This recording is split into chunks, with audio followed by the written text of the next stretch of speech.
আমার সাথে ধোঁকাবাজি করার শাস্তি অনেক পাইতেই হলো। গায়েস, কোথায় তুমি? ওই পকেটের বাচ্চা, ও এত বড় সাহস তুই আমার বাড়ির সামনে আইসা আমার পোলারে নাম ধরে রাখতেছ? চেয়ারম্যান সাহেব, আপনার ছেলের আসতে বলেন। আজকে আমার বাচ্চা, তার বাবার অধিকার চাইতে হয়েছে। এই সামনে, এই তোরে কি আমার পোলা বিয়ে করছিল? আবার এই বাচ্চার বাপ দাবি করতেছ? অবশ্যই বিয়ে করছিলেন। বসির কাজে নিজে উপস্থিত থেকে আমাদের বিয়ে দিছিল। আপনি তো তাকে টাকা খাওয়ায় গ্রাম ছাড়া করছেন, শহরে পাঠিয়ে দিচ্ছেন, যেন আমাদের বিয়ের কোনো সাক্ষী না থাকে। এই মুখ সামলায় কথা বল, একবার মুখ সামলায় কথা বল। বাড়িতে কিন্তু আমার নতুন বৌমা আছে, তার সামনে যদি আমার মান সম্মান যায় না, তুই এখন বাইরে বাইরে, আমার বাড়ি থেকে বাইরে বাইরে। চেয়ারম্যান সাহেব, আপনার ছেলের আমার কাছে আসতে বলেন।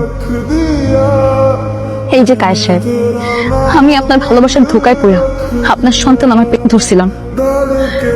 পালে যাওয়ার সময় একটাবারও কি আপনার আমার কথা মনে পড়ে নেই? এটাই আপনার বিবেক? কায়েস, এই মেয়েটা এসব কি বলছে? কিছু না মা, কিছু না। পাগল পাগল, পুরাটাই পাগল।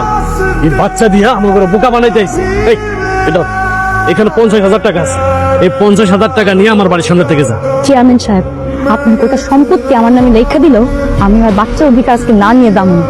আমার সন্তান আপনার নাতনি, আপনার ছেলের বৈধ সন্তান, আপনার তাদের মানতেই হইবে। এই মেয়ে, তুমি এসব কথা কেন বলছো? হ্যাঁ, যে কায়েস তোমাকে বিয়ে করেছে, এসব মিথ্যা কথা বলে তোমার লাভ কি? লাভ তো আপনার।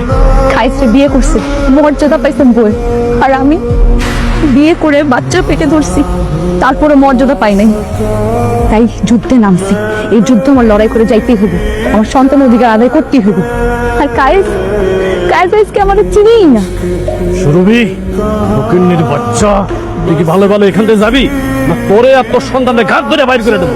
শুধু আপনার লোক কেন, দুনিয়ার সব মানুষ আজকে এক হইল, আমি এই বাড়ি ছাড়ুন না।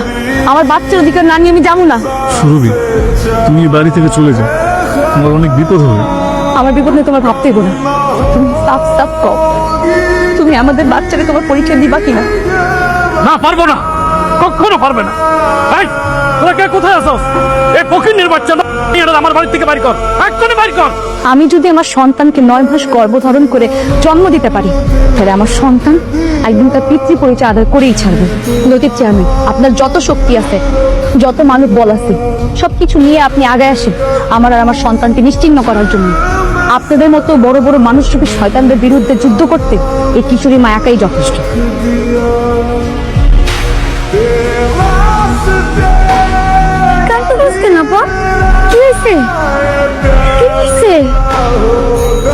বাড়ি গেছিস দেখা আব্বা আম্মার সাথে খুব রাগারাগি করছে।